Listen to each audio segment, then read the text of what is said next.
पश्चिम बंगाल की राजनीति में इन दिनों सबसे बड़ा सवाल यही है कि क्या तृणमूल कांग्रेस अपने अस्तित्व के सबसे बड़े संकट से गुजर रही है। विधानसभा चुनाव में करारी हार के बाद पार्टी के भीतर बगावत की आवाजें लगातार तेज हो रही हैं।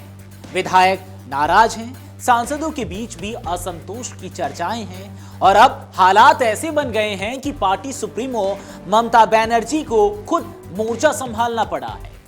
सबसे दिलचस्प बात यह है कि इस बार कार्रवाई विपक्ष पर नहीं बल्कि पार्टी के भीतर हुई है। ममता बनर्जी ने इस संगठन में बड़ा फेरबदल करते हुए कई अहम जिम्मेदारियां पुराने नेताओं को सौंप दी है, जबकि लंबे समय से पार्टी के नंबर 2 माने जा रहे अभिषेक बनर्जी के करीबी नेताओं का प्रभाव कम होता दिखाई दे रहा है।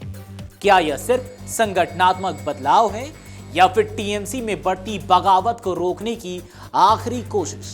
आखिर क्यों ममता को उठाने पड़े इतने बड़े कदम? चलिए समझते हैं आखिर पूरा मामला क्या है। नमस्कार, आप देख रहे हैं अमरुजाला.com और मैं हूं आपके साथ आदर्श।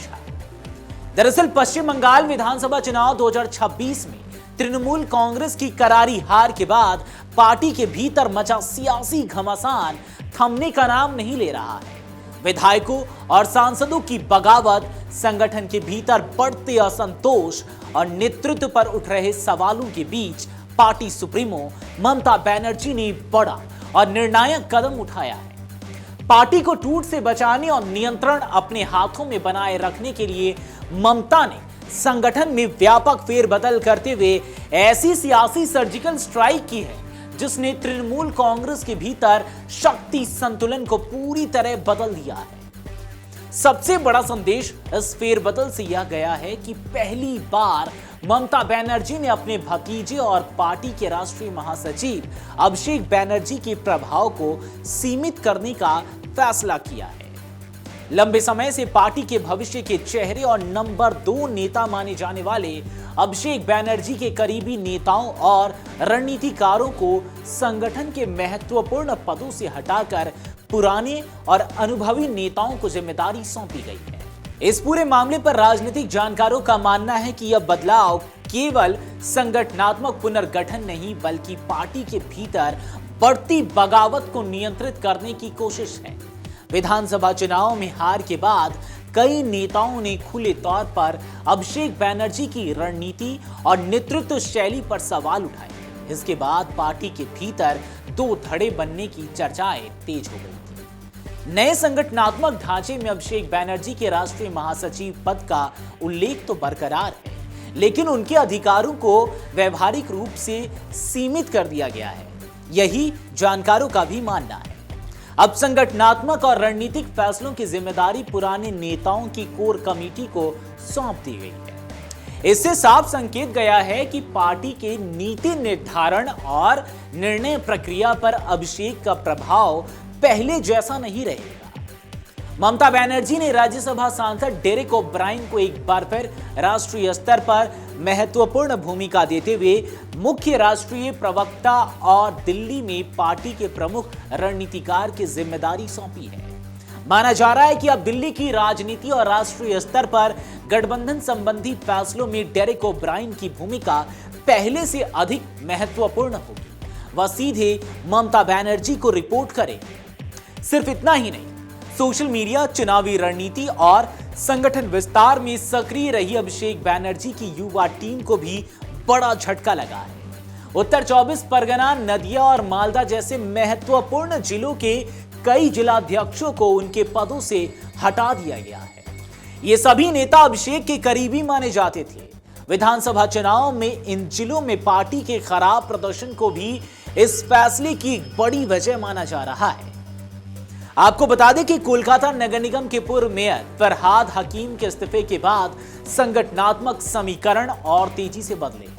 ममता बनर्जी ने कोलकाता और दक्षिण 24 परगना जैसे महत्वपूर्ण संगठनात्मक जिलों की जिम्मेदारी एक बार फिर पुराने भरोसेमंद नेताओं सुब्रत बख्शी और विश्वास को सौंप दी है। यह फैसला भी इस बात का संकेत माना जा रहा है कि ममता अब पार्टी के पुराने और अनुभवी चेहरों पर ज्यादा भरोसा कर रही है। दरअसल हाल के दिनों में पार्टी के भीतर बगावत ने गंभीर रूप ले लिया था। ऋतव्रत बैनर्जी के नेतृत्व में बड़ी संख्या में विधायकों ने पार्टी नेतृत्व के खिलाफ खुला मोर्चा खोल दिया। बताया जा रहा है कि 58 से अधिक विधायक और कुछ सांसद भी नेतृत्व से नाराज हैं। ऐसे में ममता बनर्जी के सामने सबसे बड़ी चुनौती पार्टी को एकजुट बनाए रखने की है। इसी उद्देश्य से वरिष्ठ नेता सौगत रॉय और राज्यसभा सांसद सुखेंदु शेखर रॉय को hard powered policy decision committee में शामिल किया गया है। पार्टी नेतृत्व का मानना है कि ये दोनों नेता बागी खेमे के साथ संवाद स्थापित कर सकते हैं और संगठन के भीतर बढ़ती नाराजगी को कम करने में मददगार साबित हो सकते हैं। संसदीय दल में अनुशासन बनाए रखने के लिए भी महत्वपूर्ण बदलाव किए गए हैं। वरिष्ठ सांसद कल्याण बनर्जी को चीफ व्हिप की जिम्मेदारी दी गई है। उन्हें सांसदों के बीच समन्वय बनाए रखने और किसी भी संभावित टूट को रोकने की जिम्मेदारी सौंपी गई है। वहीं महुआ मोइत्रा को राष्ट्रीय स्तर पर पार्टी की छवि मजबूत करने और विपक्षी राजनीति में तृणमूल कांग्रेस की सक्रिय भूमिका सुनिश्चित करने का दायित्व दिया गया है। राजनीतिक जानकारों का कहना है कि यह पूरी कवायद केवल संगठनात्मक बदलाव नहीं बल्कि पार्टी के अस्तित्व को बचाने की रणनीति है। एक तरफ फरहाद हकीम जैसे वरिष्ठ नेताओं के इस्तीफे ने पार्टी की मुश्किलें बढ़ा दी हैं, तो दूसरी तरफ कालीघाट बैठकों से जुड़े कथित जाली हस्ताक्षर विवाद की जांच भी जारी है। इन घटनाओं ने पार्टी नेतृत्व पर दबाव और बढ़ा दिया है। ऐसे में ममता बनर्जी ने स्पष्ट संदेश देने की कोशिश की है कि पार्टी में अंतिम निर्णय लेने का अधिकार अब भी उन्हीं के पास है। हालांकि यह रणनीति बगावत को रोकने में किस हद तक सफल होगी यह आने वाले दिनों में साफ होगा। फिलहाल इतना तय है कि तृणमूल कांग्रेस अपने सबसे कठिन दौर से गुजर रही है और ममता बनर्जी के सामने पार्टी को टूटने से बचाने की सबसे बड़ी चुनौती खड़ी है।